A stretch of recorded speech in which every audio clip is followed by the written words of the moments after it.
Good morning, Excellencies, ladies and gentlemen. Allow me to begin by congratulating you, sir, on assuming the presidency of the Security Council for the month of June, and wish you and your delegation all success.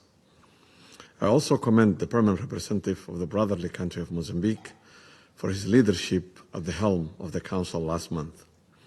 I welcome the acting SRSG, Ambassador Swan, and the SRCC, Ambassador Mohammed Al-Amin, for their valuable briefings. Mr. President, on UNSOM mandate, we welcome the appointment of acting SRSG, Ambassador Swan, and look forward to working with him on the transition from a special political mission to the UN country team. The joint technical team has commenced its engagement in the planning for the transition's modalities and timeline.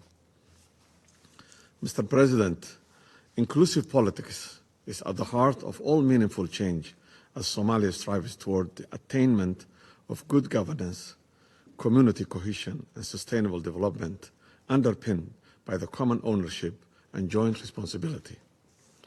We are working toward inclusive dialogue and broad-based consensus in building on issues of national priorities, including the preparation for the upcoming one-person, one-vote election and the constitutional review process.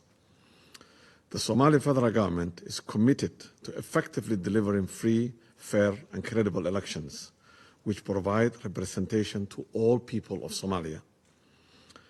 We are cognizant that our goals will not be met without the cooperation and the engagement of federal member states. They are a vital component of the governance in Somalia, and it is essential that all Somalis work in partnership in realizing national objectives. On the security development, defeating al-Shabaab remains the Somalia's key security priority. We have been engaged in a successful offensive operations against al-Shabaab, owing to the courage and the sacrifices of the Somali National Army and the troop-contributing countries. Al-Shabaab has been reduced to carrying out opportunistic attacks on soft targets and broadcasting doctorate propaganda videos and images. In the last 2 years, many plots to kill innocent people were foiled, and many al-Shabaab operatives have been neutralized. Despite the courage and the sacrifice of our gallant Somali security forces in the ongoing offensive operations, we continue the development of our security forces to protect our citizens and take over the full security responsibility from the African Union mission. We are grateful to all friends who are actively assisting us toward the accomplishment of this fundamental goal that only Somalis can defend Somalia and its citizens. Yet, adequate, sustainable, and predictable funding to address the shortfalls of Somali national forces remains a challenge to fast-tempo offensive operations against al-Shabaab. The government of Somalia is extending local governance to the liberated areas to address the priority needs swiftly and sustainably of the population and build their confidence in lasting peace and good governance. In that context, we have resumed last Saturday 12th grade national exam all over Somalia for 37,000 students.